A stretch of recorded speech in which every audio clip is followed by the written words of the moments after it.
जिवंत देव, जो पवित्र प्रभू येशू ख्रिस्त याच्या नावाला धन्यवाद देऊ. इब्री लोकासपत्र याचा 12वा अध्याय 4थ्या वचनापासून मी आपल्यासाठी वाचतो. शिस्तीचा हेतू. तुम्ही पापाशी झगडत असता रक्त पडेपर्यंत अजून प्रतिकार केला नाही आणि तुम्हाला पुत्राप्रमाणे केलेला हा बोध तुम्ही विसरून गेला काय?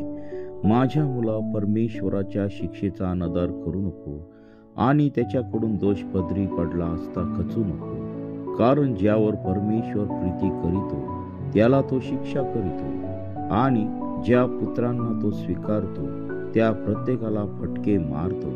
शिक्षणासाठी तुम्ही शिक्षा सहन करीत आहात.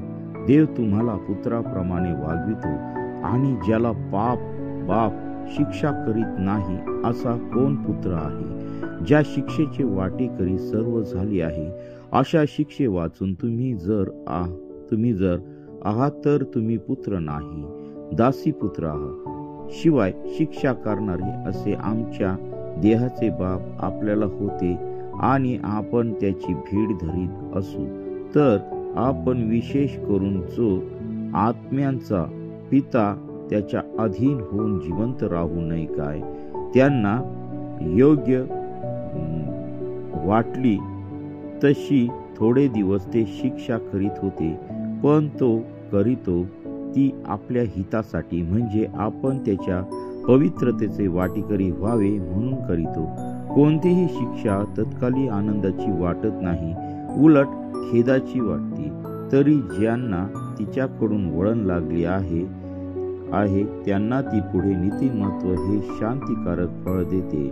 म्हणून लोंबकाळणारे हात व लटपटणारे गुडघे सरळ करा आणि आपल्या पायासाठी सरळ वाटा करा, यासाठी की लंगड्यांचा सांधा उकळू नये, तर उलट तो बरा व्हावा. वाचलेले वचन दे बापा आशीर्वादित करो. आमेन.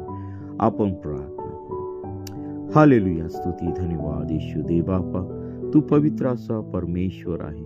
पुन्हा एकदा हे नवीन वचन तू आम्हा प्रत्येकाच्या जीवनासाठी तू दिलंस, त्याबद्दल आम्ही तुझ्या नावाला धन्यवाद देत आहे.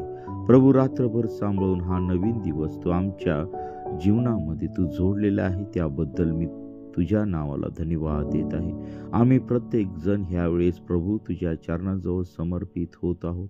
प्रभू, तू आमच्या संगती तू ह्या सकाळी तू बोल आणि तुझं गौरव होते. हे देबापा, आमचं जीवन तू पूर्णपणे आरोग्यदायी तू आम्हाला दिलेला आहे, त्याबद्दल मी तुझ्या नावाला धन्यवाद देत आहे. प्रभू, ह्या वर्षाच्या शेवटच्या महिन्यामध्ये आम्ही तुझी पवित्रता आमच्या जीवनामध्ये घेऊन चालावी, यासाठी तू आम्हा प्रत्येकाला तू सहाय्य कर. प्रभू, आमच्या जीवनातील सर्व व्याधी, आजार, संकट, बेरोजगारीपणा तुझ्या पवित्र सामर्थ्याने तू काढून टाक. आणि प्रिय प्रभू येशू, आम्हाला तुझ्या पवित्रतेमध्ये, सामर्थ्यामध्ये, वचनामध्ये, प्रिय प्रभू येशू, प्रार्थनेमध्ये तू आम्हाला वाढवून तुझं गौरव दे. प्रभू, या सकाळच्या समय आम्हा प्रत्येकाला तू आशीर्वादित कर. प्रभू, आज दिवसभर होणारे सर्व कामकाज तू आशीर्वादित कर. सर्व उपास प्रार्थना तू आशीर्वादित कर. संजीवनाच्या सभा तू आशीर्वादित कर. आमचं येणं जाणं तू आशीर्वादित कर. प्रिय प्रभू येशू, प्रत्येक भावाला, प्रत्येक बहिणीला, प्रत्येक लहान लेकरांना, प्रत्येक वृद्धांना तुझ्या पवित्र सामर्थ्याचा अनुभव तू दे. प्रभू, प्रत्येकाला तू आपल्या सामर्थ्याचा तू स्पर्श कर. प्रभू, हे वचन जे कोणी ऐकतील त्या प्रत्येकाला तू आशीर्वादित कर. त्या वचनावरती मनन करण्यासाठी तू आम्हा प्रत्येकाला तू सहाय्य मार्गदर्शन कर. प्रिय प्रभूजी, आजचे जे वचन तू आम्हाला दिलेलं आहे ते सर्व वचन तू आम्हा प्रत्येकासाठी तू आशीर्वादाचं केलं, त्याबद्दल मी तुझ्या नावाला धन्यवाद देत आहे. हो पित्या, आम्ही आमचं जीवात्मा शरीर तुझ्या पवित्र चरणाजवळ समर्पित करत आहे. आमचा देश, आमचं राज्य तुझ्या पवित्र चरणाजवळ समर्पित करत आहे. प्रत्येक नागरिकाचं तारण व्हावं यासाठी आम्ही प्रार्थना करीत आहोत. प्रभू, सर्व आमच्या देशातील अनेक प्रकार, भ्रष्टाचार, चोरी, लबाडी, हेवा, देवा, द्वेष आणि प्रिय प्रभू येशू, छळ करणारा दुरात्मा आणि विरोध करणारा दुरात्मा तुझ्या पवित्र सामर्थ्याने तू काढून टाक. आमच्या देशाला तू समृद्ध कर, सर्व राष्ट्रांना समृद्ध कर आणि तुझं स्तुती होऊ दे, तुझं गौरव होऊ दे. तू एकमात्र जिवंत देव आहे. तो आकाश आणि पृथ्वीचा निर्माण करता परमेश्वर तू आहे. आमच्या पापासाठी तू स्वतःला त्या क्रूसावरती दिलेलं आहे. आमच्या पापासाठी त्या पित्याजवळ आपलं रक्त खंडणी म्हणून तू दिलेलं आहे. आम्हाला पापाच्या गुलामगिरीतून तू बाहेर काढलेला आहे. नवीन जीवन तू दिलेलं आहे. तुला बसलेल्या फटक्याने आम्हाला आरोग्य मिळालेलं आहे. ओ पित्या परमेश्वरा, या सकाळच्या समय प्रत्येक भावाला, प्रत्येक बहिणीला, प्रत्येक लेकराला, प्रत्येक वृद्धाला तुझ्या सामर्थ्याचा तू स्पर्श करत आहे. त्याबद्दल मी तुझ्या नावाला धन्यवाद देत आहे. आमच्या जीवनातील सर्व सैतानी सत्ता नासून येशूच्या नावामध्ये काढून टाक. आत्महत्या करणारे सर्व प्लॅन उद्ध्वस्त करून टाक. प्रभू, सर्व शाप असलेले लोक त्यांच्या जीवनातून शाप तू काढून टाक आणि प्रिय प्रभू येशू त्यांच्या जीवनामध्ये आशीर्वाद तू दे. तुझ्या सामर्थ्याचा अनुभव तू दे. प्रभू, जे सैतानाच्या वस्तीमध्ये दबलेले आहेत, प्रिय प्रभू येशू त्या सर्वांना सैतानाच्या वस्तीमधून तू बाहेर काढ आणि तुझ्या गौरवही राज्यामध्ये तू घेऊन ये. हो पित्या परमेश्वरा, आम्ही कोणी नाही तर सर्व काही करणारा जिवंत परमेश्वर तू आहे. तुझ्या राज्याच्या वस्तीमध्ये आम्ही वाढावं यासाठी तू आम्हाला सहाय्य कर. तुझी वस्ती आमच्या जीवनामध्ये येऊन राहू दे. प्रभू, तुझं वास्तव्य आमच्या जीवनामध्ये येते. प्रभू, तुझ्या इच्छेप्रमाणे चालण्यासाठी तू आम्हाला सहाय्य मार्गदर्शन कर. प्रभू, सर्व भयानक आजार, भयानक रोग यापासून प्रिय प्रभू प्रत्येक भावाचं, बहिणीचं, लेकराचं, वृद्धाचं तू रक्षण कर. प्रभू, सर्व साथीच्या आजारापासून तू संरक्षण कर.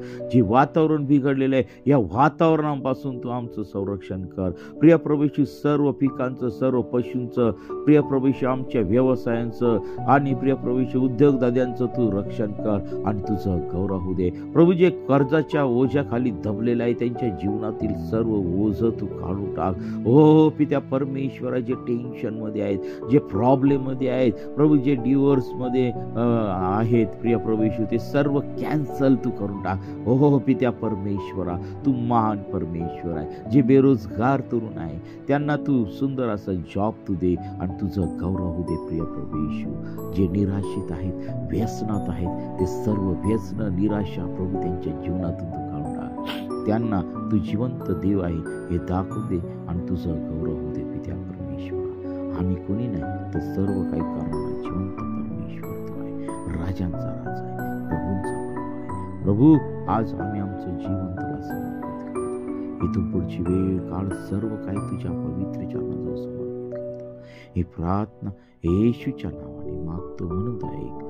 आमेन, आमेन, आमेन, आमेन. प्रियांनो, सर्वांना प्रभू येशू ख्रिस्तामध्ये सलाम. आपण सर्व प्रार्थनेमध्ये सपोर्ट करत आहात त्याबद्दल मी सर्वांचा आभारी आहे. आणि आपणही प्रार्थनेमध्ये सहभागी व्हा. आपणही प्रार्थना करा आणि हे वचन इतरांपर्यंत जास्तीत जास्त शेअर करा आणि प्रत्येकाला देवाच्या राज्याचं वाटेकरी करा. आमेन, आमेन. देवा आपल्या सर्वांना आशीर्वादित करो. आमेन.